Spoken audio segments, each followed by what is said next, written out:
अमेठी सांसद स्मृति ईरानी अंतर्राष्ट्रीय शूटर के संबंध में उन्होंने कहा कि कांग्रेस का यह षड्यंत्र जनता के सामने खिलेगा नहीं। उन्होंने अंतर्राष्ट्रीय शूटर वर्तिका सिंह का कांग्रेस से सीधा संबंध बताया है। इस महिला के ऊपर अयोध्या और लखनऊ में फर्जीवाड़े के पूर्व में ही मुकदमे दर्ज हैं। अमेठी कांग्रेस का गढ़ पूर्व में रहा था, लेकिन मेरे खिलाफ ऐसे प्यादे ना खड़ा करें जिनका कांग्रेस और गांधी परिवार से सीधा संबंध है।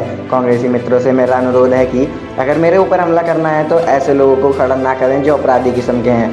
विषय पर स्मृति ईरानी ने बताया कि पूर्व में इनके खिलाफ फर्जीवाड़े के 15 मुकदमे दर्ज किए गए। बोलो जी। पहले तो अमेठी के सभी नागरिकों को मेरी अपील है कि अभी भी कोरोना वायरस का प्रकोप समाप्त नहीं हुआ है विश्व भर से। मैं गांव-गांव बात जब जा रही हूँ, जनता से यही आग्रह कर रही हूँ कि कृपया अभी भी मास्क पहने रहिए, 2 गज की दूरी बनाए रहिए। विशेषतः जो वृद्धजन है हमारे पूरे क्षेत्र के, मेरी युवाओं से अपील है कि कोरोना की महामारी में दीदी, चुनाव में आपने वादा किया था 13 रुपए किलो चीनी का, आखिर अमेठी में कब बिकेगी 13 रुपए किलो चीनी?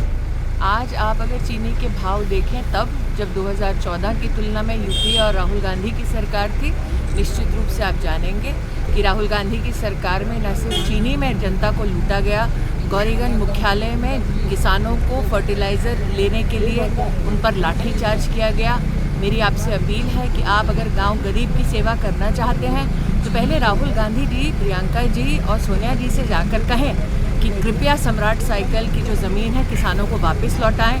ये मेरा सौभाग्य है कि आज अमेठी की जनता एक तरफ सतत 1.5 वर्षों से अपने सांसद को धरातल पर जनता की सेवा करते हुए दिखाई दे रही है, लेकिन प्रश्न ये उठता है कि रायबरेली की जनता ने कांग्रेस को चुना था, रायबरेली की जनता क्यों आज अपने सांसद को दरबदर ढूंढ रही है? एक अंतर्राष्ट्रीय शूटर ने आपके निजी सचिव के ऊपर एक गंभीर आरोप लगाए हैं, उस पर क्या प्रतिक्रिया है आपकी?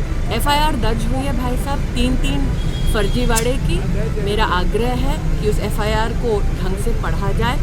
मैं ये भी जानती हूँ कि कांग्रेस का ये षड्यंत्र खिलेगा नहीं जनता के सामने, क्योंकि इस महिला का कांग्रेस के साथ घनिष्ठ संबंध है।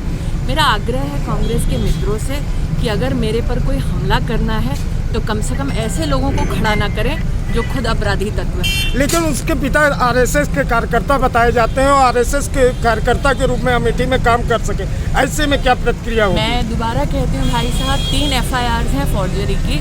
मुझे बहुत खुशी है कि आज आप मेरे घर के सामने मुझे रोककर दीदी कहकर फिर ये प्रश्न कर रहे हैं। मुझे भाई का ये आशीर्वाद सदैव याद रहेगा। लेकिन दोबारा कहती हूँ कि आप 3 फर्जीवाड़े के FIR न सिर्फ इस विषय में जहां पर भारत सरकार के उपक्रमों के आधार पर फर्जी दस्तावेज लिखे गए, साथ ही पहले से 2 संदिग्ध अपराधों में इस व्यक्ति के ऊपर अयोध्या में, लखनऊ में FIR दर्ज हैं। एक बार फिर कहती हूँ, अमेठी कांग्रेस का गढ़ रहा था, लेकिन कांग्रेस पार्टी को अगर मुझ पर कटाक्ष करना है तो कम से कम ऐसे प्यादे खड़े ना करें जिनका डायरेक्ट संबंध गांधी खानदान से।